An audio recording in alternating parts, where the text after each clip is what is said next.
falling. Got a heavy burden that you're hauling. All in is what you're going like a game of cards. You know that you're determined that you beat the odds.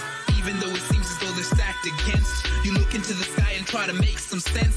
And could it be so simple like some drops of rain? Can it soothe the soul or even ease the pain? Stops for a moment, then it's back again. Feels like rolling the dice, but it's not a game. Hear those voices in the wind, they have a lot to say. Follow footprints in the sand before they wash away. Trying to find the secrets, but they're locked away.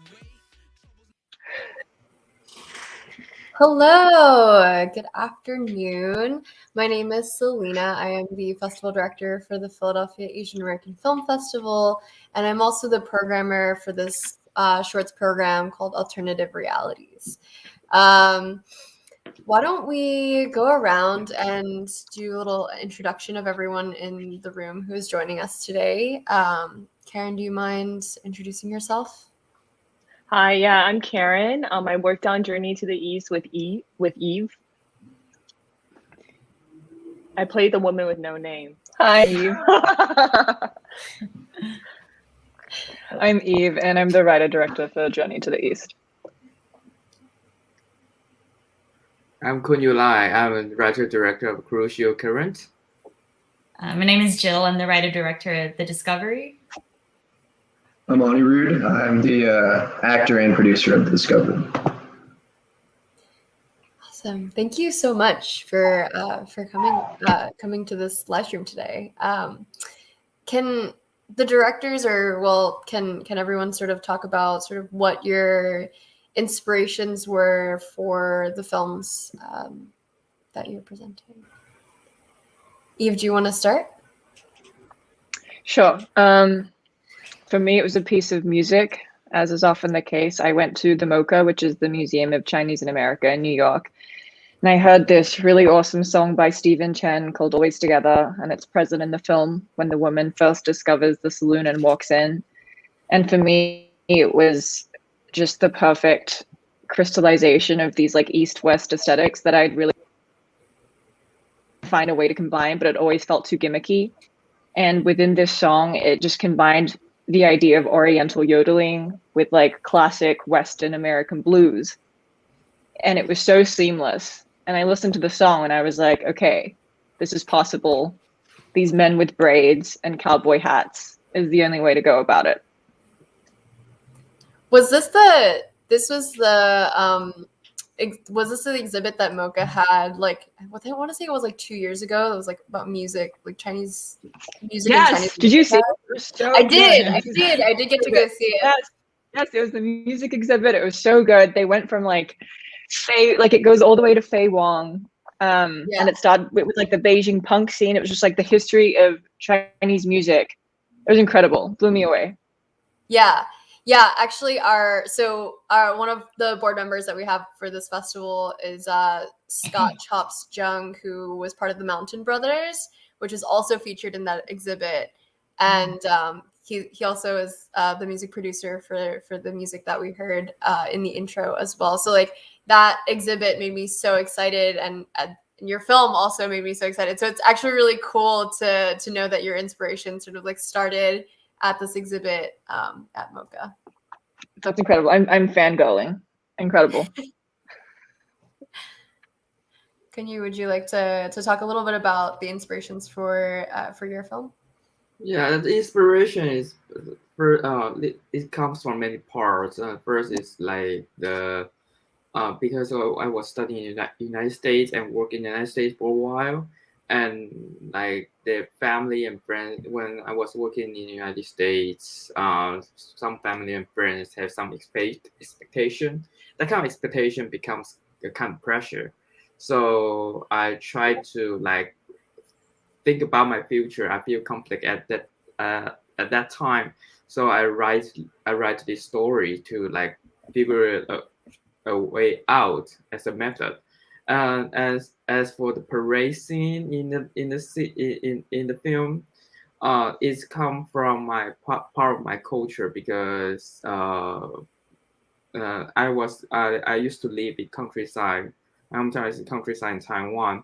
Religions like a Taoism religion, it plays important roles over there. So they have that kind of parade, like religion parade, like every few months.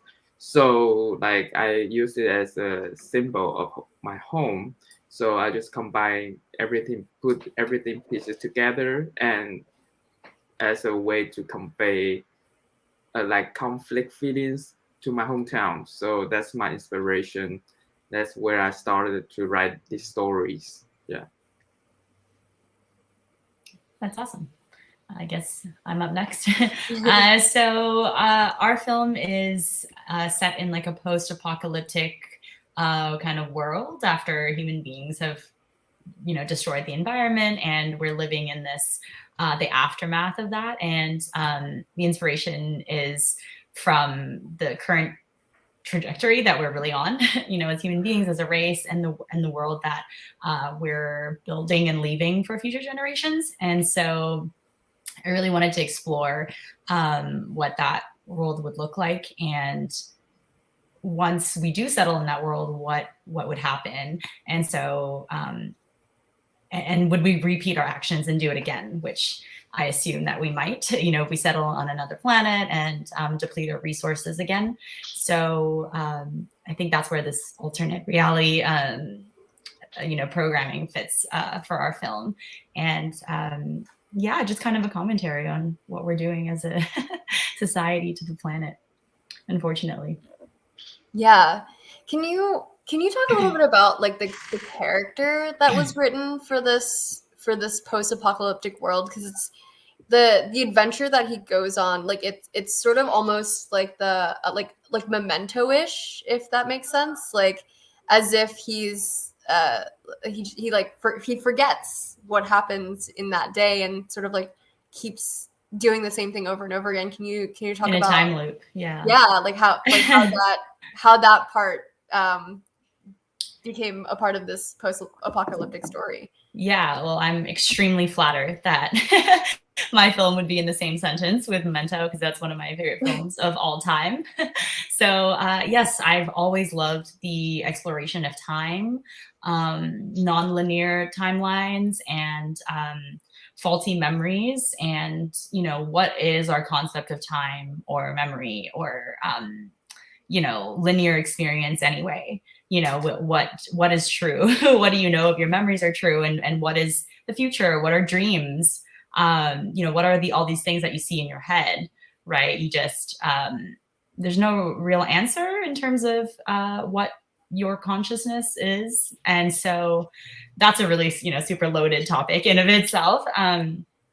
But exploring that in this lonely astronaut is kind of what I wanted to do. And that the loneliness and isolation will bring about those kind of questions and faultiness in your mind. And so that's kind of why I tie those together, but also, budgetary concerns of having only one actor, indie filmmaking, played into it. And so that naturally was why you kind of think of isolation and in the first place, I guess. Yeah, well, you have an amazing actor who has joined us today as well. Do you want to talk about your experience of the role a little bit? And I know you said you were also a producer, so can you talk a little bit about sort of how you became a part of the project? Yeah, so Jill and I, we own a production company together called Black Velvet Films, and so for a number of years, we were just making different shorts, and then she had this idea, and I was like, all right, I mean, if you want to cast me in it, I would totally be down, And so then we started the production process, and I'll be honest, like producing and acting, I would only recommend it if you can really delineate between the two roles, because at some point, you'll be acting and like you'll be thinking of budgetary concerns and things like that, which isn't good, right? I mean, some people can do it, of course, but be wary. But the process was really cool. I feel like I was drawing inspiration from movies like Moon or Oblivion with Tom Cruise. And it kind of allowed me to put a spin on it. I would say the most difficult part, and this is not joking, the most difficult part of acting in this was the spacesuit. because it was like a size, like maybe a half size too small. So for like a couple of days, I was just constantly just chafing, just all over my body. And so like the, you know, the looks, like the grimacing and like the look of worry on my face, that's real. That's 100% real, you know? How did you get the spacesuit? I was also gonna say one thing I really liked about this the Discovery was that like the effects are really cool. Like the whole what is it, like the communicator that you have, like that was really awesome. Like even just like the inside of like the command station, like that was like super awesome and realistic in that I've never been in a command station. Right. But you know, I believed it. So yeah, what was that? I appreciate that a lot. Yeah, I did all that actually. Wow. So yes, that's why it took a long time to get this film out. A lot of editing and post-production, just chipping away at it, you know, like a statue for months and months and months. So yeah, we had a blank space to work with, and very minimal production design because again, budgetary concerns. And so just drawing inspirations from some of my favorite sci-fi movies and watching a lot of YouTube videos and learning how to do these graphics and just I kept adding it on, you know, like I would do one version and be like, oh no, but we can do this and just kept building on it until it was somewhat you know, good to me, and then landed on that look. And I kept, you know, if you watch the film, it's super Martian and orange and everything. And that went through a lot of different tones and hues and stuff of like, it was like really yellow at one point. And it was like super orange. And then we landed like right in the middle, basically, of the world. So. Yeah. Thank you for sharing Thanks. that. Speaking of world building, I think my next question is for Eve. Like what was it like building this like completely imaginary worlds? That's just, I mean, for those who haven't watched Journey to the East, I don't even know how I would explain the world that Eve was able to build in this film. Like it's like the perfect combination of like Western film and like just like we were talking about earlier, just like sort of like the kung fu films. It's I don't know how to describe it. I just love it. But can you talk a little bit about like how you were able to like put all of this together? I think it just came out very organically, and that sounds difficult to believe because the world is so insane. But I've always loved genre growing up. I mean, I was telling you the story, but the DVDs, VHS tapes that I had access to growing up was just like 7. And it was like all these really pulpy genre films where the entire world was constructed. And because everything was constructed, you didn't question for a second whether it was real or fake or whatever. It just was the nature of the world. And I talk about this quite often with Karen, actually, which is that I feel like as Asian American, whatever, filmmakers, you can't help being torn between your Eastern sensibilities and your American, European, Western, whatever upbringing. I mean, both speak to different parts of yourself. And I feel like the Asian American experience is really about creating this third language. I feel like me, especially as a kid, when I was growing up, it was always like, oh, I feel to this, but I feel like I have access to neither. Oh, it's tormenting, blah, blah, blah, blah, blah. And it wasn't until I got older that I was like, no, it's this very creation of this third language, and realizing that, okay, you're neither this nor that. And it's about the and it's not about the or, and it's not about choosing.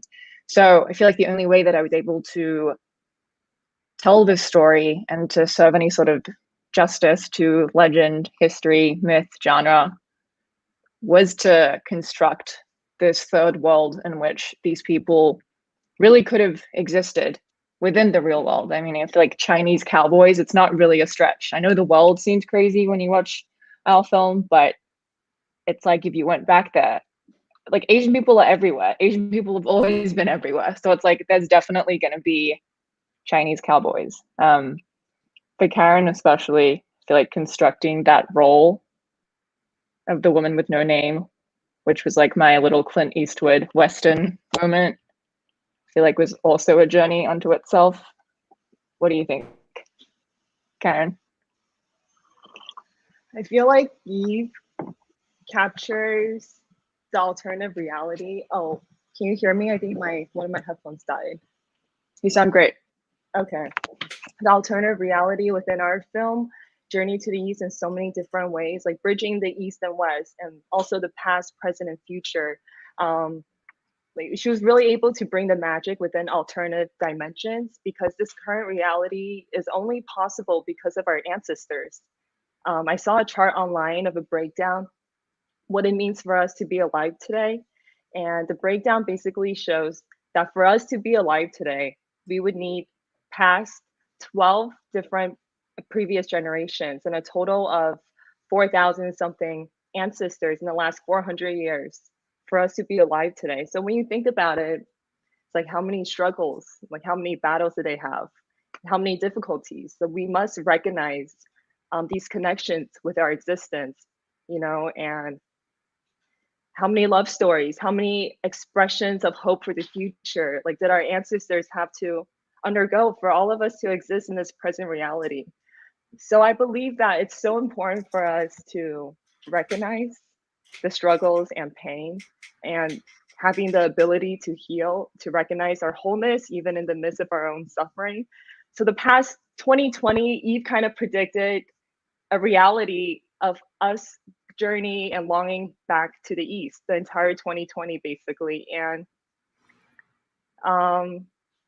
yeah, I feel like once we transmute and heal, we heal those that came before us. And these are all connected, all of these connections.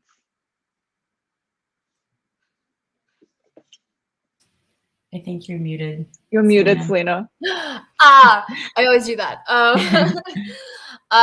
Yeah, thank you so much, Karen, for sharing all of that. And you touch on this idea of like grief almost, that I also see in Kanyu's film as well. And I wanted to ask all of you, or for those that I guess it's I would say the discovery is also there is a certain amount of grief in it as well, right? Because we are looking at a post-apocalyptic world where our planet as we know it now doesn't exist, right? So I would sort of love to know like how grief, the feeling of grief, whether that's what you want the audience to feel, or whether that's something that you like intentionally put into your story, like how that influenced sort of the way that the story played out, the way that you like, whether it influenced any of your artistic decisions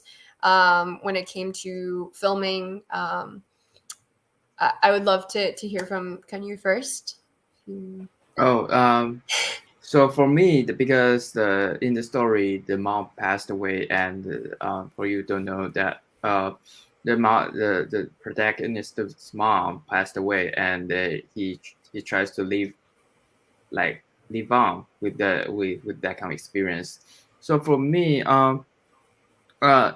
in the very first draft, I think that I really want to try to write an ending that the he can heal from it. He can learn, like he can conquer that kind of sadness. But soon I realized, according from my experience and my friends' experience, that for this kind of grief, for someone who just passed away or someone who just gone, especially close one, there's no healing, because it's part of our experience, it's part of our human experience. There's no way say, hey, I'm good, my mom died or my father died, and after 3 years I'm fine because I conquered that kind of feeling. There's no way to do that. So for me, that's the way of healing is not is no it is a no way. The only way to deal with the grief is to talk about it, which I write. That's why I write when the sister and the protagonist come finally meet each other, they are not trying to say, hey, how much I miss the mother. Is that they just keep talking about how they feel about the grief, because it's kind of a healing, or I don't know, but for me, like the best way is just talk about it and realize that it's the part of your life. It's not something you need to conquer. Yeah. Yeah, what I'm hearing is that like it's healing from grief, or grief sort of stays with you almost forever, and it's like a journey of sort of almost like integrating it into your life experience at that point. It's not about like getting over it or getting better from it. It's always something that is there and influences your life from that point forward. Yeah. Thank you for sharing. That's really beautiful what he was saying Yeah. when you were saying about grief. I feel like grief is also a big grief and really love and longing is a big piece of our film, and what Kongi was saying about how it just becomes part of your character. And I think as artists, the way that we heal is by making art. The way that we travel to spaces that we're nostalgic for is also through cinema and art. Especially for Journey to the East.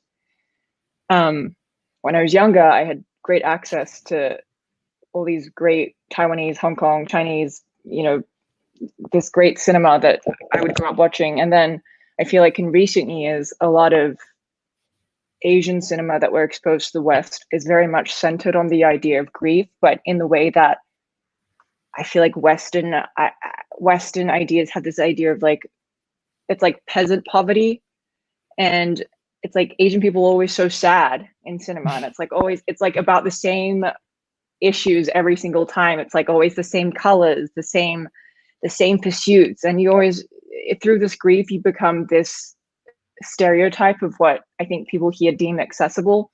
And I think it was really important to create this space where Asian people could take up land and space and identities that aren't traditionally attributed with them. And yes, ultimately it's about grief, it's about loss and longing and love, but why must we package things this way? Why must we show grief in the way that people understand grief, whatever the hell that means, looks like? It's like people can inhabit these pop culture, rock and roll, kinetic worlds while talking about very real human emotions. And I think it's important to construct a universe where that feels possible, and it feels like a new creation of space that very much lets us experiment and play and give form. That's what we're all about, honestly. I think that's why I casted Anirudh as my astronaut, the one and only space astronaut that the world would appoint to go to this new planet, because I'm all about giving opportunities and platforms to voices or faces that you wouldn't normally see, and that's super important. So yeah, I totally agree. That's awesome. And on the note of grief, I think one of my favorite quotes I've ever read is, I think it goes something like, what is grief if not the price we pay for love? So, it's really just the absence of love. Like if you didn't love so hard or, cared about something so much, you wouldn't have that extreme impact of grief that stays with you. And so what's interesting, I guess, with the discovery was that our main character doesn't know what he's grieving about until at the end. We do find out he's grieving our planet and his family, and for the whole film, he doesn't know that any of that existed. And so there is a sense of separation and loneliness that I was trying to convey, where he didn't even know why or what he was missing. And sometimes that is how you can feel about many things, not being able to pinpoint what that pain is, or like past traumas and things like that you've suppressed. So yeah, that's my connection, I guess, with it. Thank you so much for sharing that, Jill. Yeah, yeah, the discovery was I was rewatching it last night, and I was thinking about it, and I was like, well, the storyline it's almost so simple, and so but it's so complicated and layered at the same time. Like, it, it's it's just it's so straightforward. I think that's Yeah. really kind of what I mean by like simple, is like it's very straightforward, but you feel so many things throughout it, and I thought that was like, I think that's why I really liked the film itself. Thank you. Yeah, I think like short films it's such an interesting medium and format that we get to explore, because you're limited by like a certain time frame, or packaging a beginning, middle, and end within a short format. So it almost challenges you. I don't know how you guys feel, even can you, about that, but different to episodic to features, where you have like all the time in the world to like build and all this poetry that you can build in. It's a guideline that you have to fit in a whole story and character arcs and everything within that.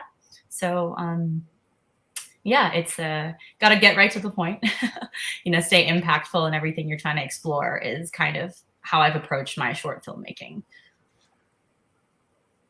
Thanks for sharing that. I wanted to go back to Kunyu and Eve, because I was reading your film synopses, and then also Kunyu, I was reading your director's statement, and both of you talk a little bit about sort of the, either explicitly or not explicitly, like the immigrant experience. Eve, your film, there's these characters who are sort of like the keeper of the bones of Chinese folks who have passed away in the West. And can you, obviously, your film sort of tackles this idea of like home, and do I go back home? Do I reconnect with that part of myself? And you talked a little bit about your research into sort of like the immigrant experience as well. So I would love to sort of hear what you discovered, or sort of like how that played a part of your filmmaking process. I think that I talked because I was in Chapman University at that time. So a lot of the student in Chapman University are like international students. So I sometimes ask them like, how do you feel about your future or stage? I just directly ask them, after you graduated from school, do you want to go back or want to stay here? But like, sometimes they want to go back. Sometimes but they are afraid to go back. That's why I discovered I have the same problem. I had the same problem at that time, but they have many reasons. Some because of political reasons, and some because of the family. Some because like some girls I know that once they go back, their parents will ask them, when you get married, that should they find you the husband, something like that. So that's true. That's what I heard at that time.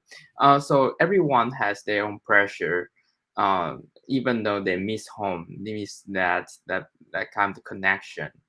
And since we are foreigners, so we are not like, we don't have a like green card, and we don't have like a very legal citizenship that allow us to stay forever and ever in the US. So we are not like 100% like being accepted by US society, to be honest. And we have our own culture. Every country has every student from different country have their own culture. So it's like, yeah, we are part of, we study, we work here, but we are not 100% part of in this society. But we are also afraid to go back because first, like I said, the pressure, and once you go if you study in another country for a while, your thoughts gonna change, your point of view gonna change, and the way you do things is totally gonna change. So you are now 100% belongs to your motherland, your hometown. So that kind of like, where am I? Who am I? That kind of feelings is very common in those students and those foreigners. Yeah. Yeah, it kind of going back to what Eve was saying earlier about like the and, right? Like not trying to pick between things, but really embracing the fact that you have sort of both in your experience now, not just like your experience in your homeland, and then also your experience in wherever you end up in your journey. So really embracing that like and is sort of like what I feel like you're getting at. So thank you for sharing that. You're welcome. I think for us, when I was first discovering, I heard the piece of music and I was first discovering all this lost history, it felt like this bottomless pit. I would learn one thing and then I would read about it, dive deep, feel like I'd covered some sort of foundation, and then more and more pieces would reach my hand and it would just keep coming out. And it's truly such a misrepresented, misunderstood, and underlearned aspect of US history. And I'm not from the States. I grew up in Australia. So, but I feel like the amount that I know as an outsider to this country is equal to the amount that people in this country know of this lost history. I heard this very moving story when I was researching, which I shared with Karen when we were talking about how she could really embody the role of the woman, which was that when all these railroad workers would die building the Transcontinental Railroad, their bodies would be crushed, and over time people would go and dig out their bones, and their family members would put them in little boxes and try to send them back to China so they could be buried in their homelands. And just the idea of these people's bones in little boxes sailing from San Francisco, the Bay, into Canton really, really stayed with me. And I think it's always just about the idea of homecoming and the idea of going home, right? That's like this unending topic that people talk about from the beginning of time. Like you leave home and then you like yearn to return to home.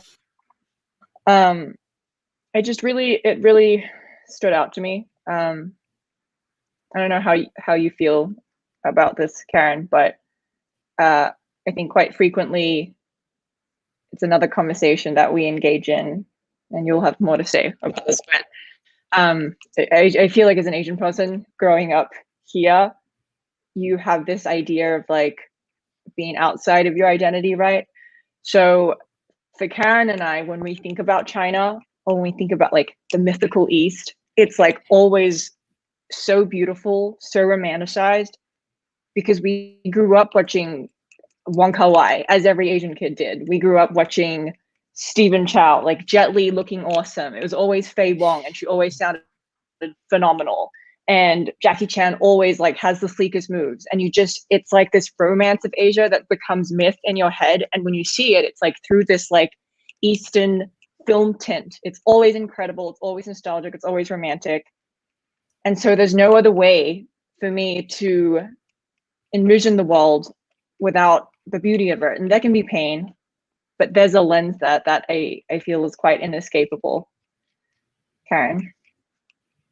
Yeah, when I first write your script, The Woman with No Name, even though there is a comedic side with it, but I just saw so much magic and symbolism with also our Asian culture and what happens when we pass, what happens. And also the film itself transports us through three different worlds, the present, and then after passing, and the future. So to me, I felt so much healing from completing this film with Eve, and also the whole journey itself. Um, like I was saying, the entire 2020, we were longing for the East even more because of the restrictions. So this film, in a way, really predicted our romance and also longing for something that we can't get close to. It's so far away, but so close. It exists within all of us. It's just really beautiful, and I'm so grateful to be part of this experience. I learned so much and tapped into so much of my own suffering to recognize it, and I think that's our strength, to recognize our suffering. And once we transmute that, we can really heal, and also heal from our ancestors, the ones that came before us, and also our future generations.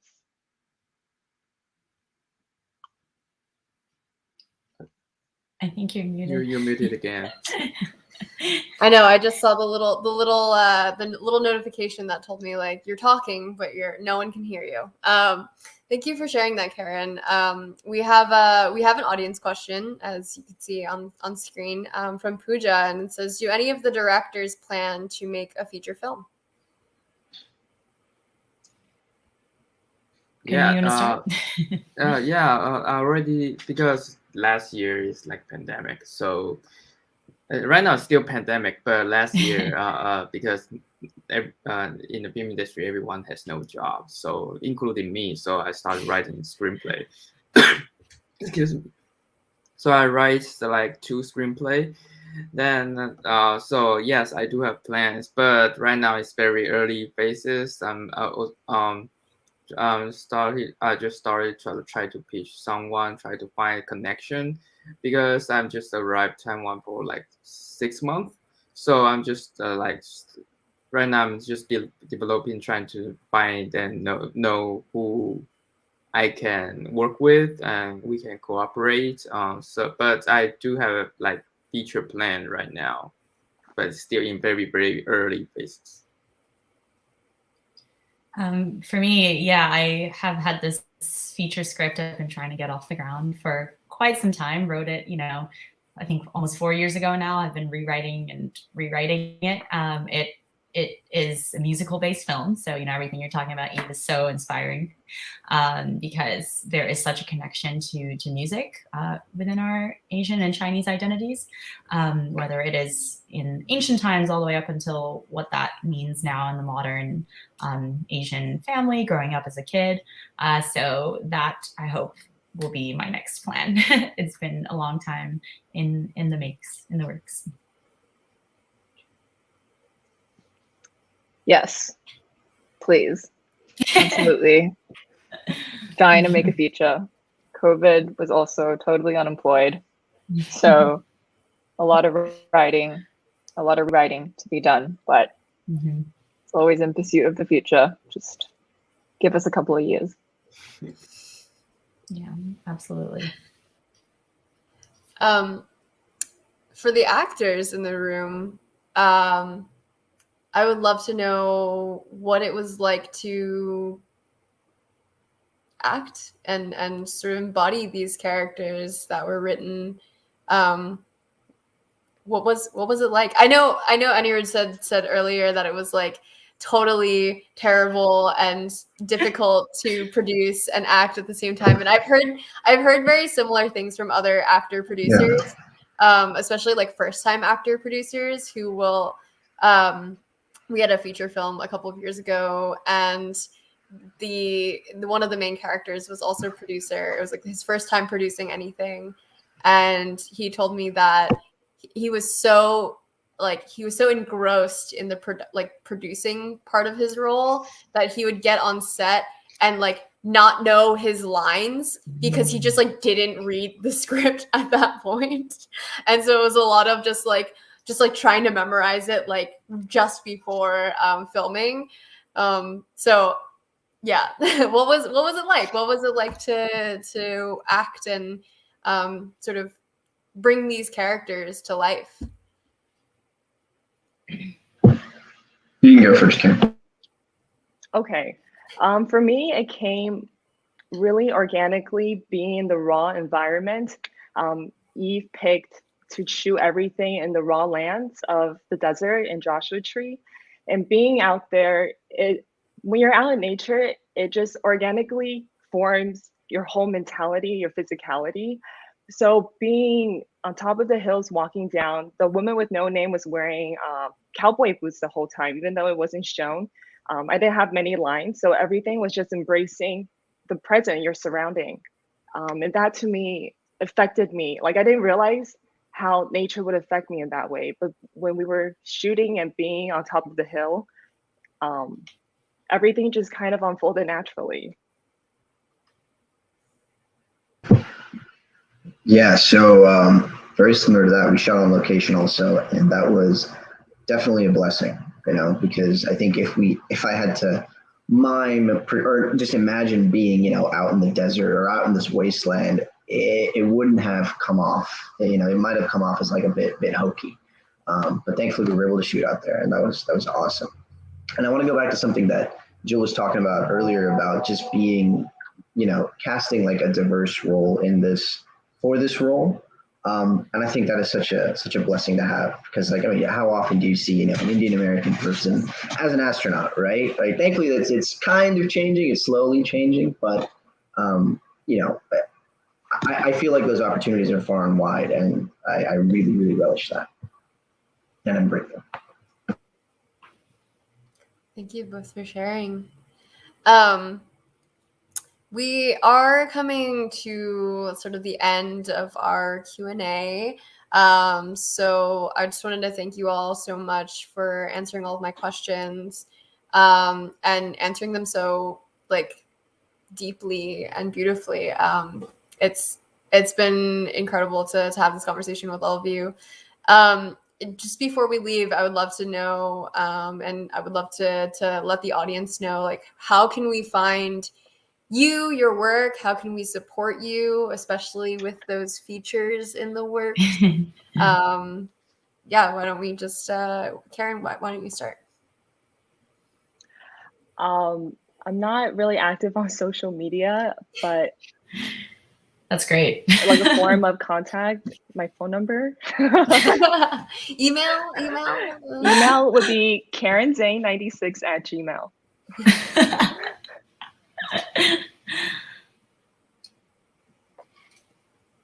I think by supporting all of us, just go watch more Asian cinema, go watch more Asian American cinema, read more Asian writers, support local businesses, support your local Chinatown. You can follow me on Instagram.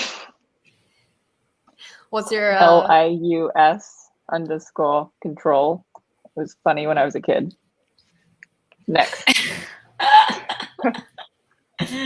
That's funny. Well, it's me. So just right now, because these feature films are very very early stage. So the best way to support us is you can use Instagram to type my name and connect me, and I will show you my bank account. So that's the best way. No, we can have a chat to talk about cinema, to talk about art, but yeah. That's hilarious. Thank you everyone for tuning in, and for Selena for leading this. I'm also on Instagram. It's the new business card these days, so you can follow me at Jill Van Day. But also, just always promoting our voices as Asian American, diverse voices in genre films. Even specifically, it's slowly changing, but that's what I really, really, really hope, that this will be the norm. And we will all have opportunities all together. You can support me by following me on Instagram as well. It's anirudh.pisharoti, just my name. You'll find me. And also, I'm on a show called 911 on Fox. It airs every Monday. And I play a firefighter. I'm not like a doctor or something like that. So it's really breaking boundaries. Please watch that and support the show. We love firefighters. Yeah, astronauts, firefighters. Right. What's next? I hope your uniform is the right size, though. Well, we did shoot a scene the other day where I had to do a different pair that was kind of tight, and it did bring back a lot of traumatic memories. So.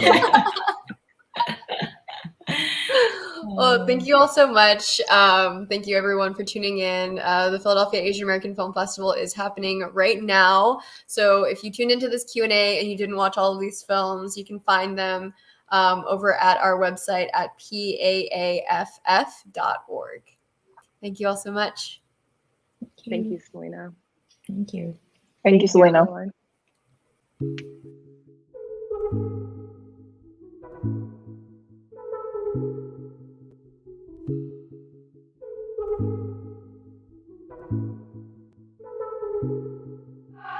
I'm feeling young, uninterrupted. I'll pave my way.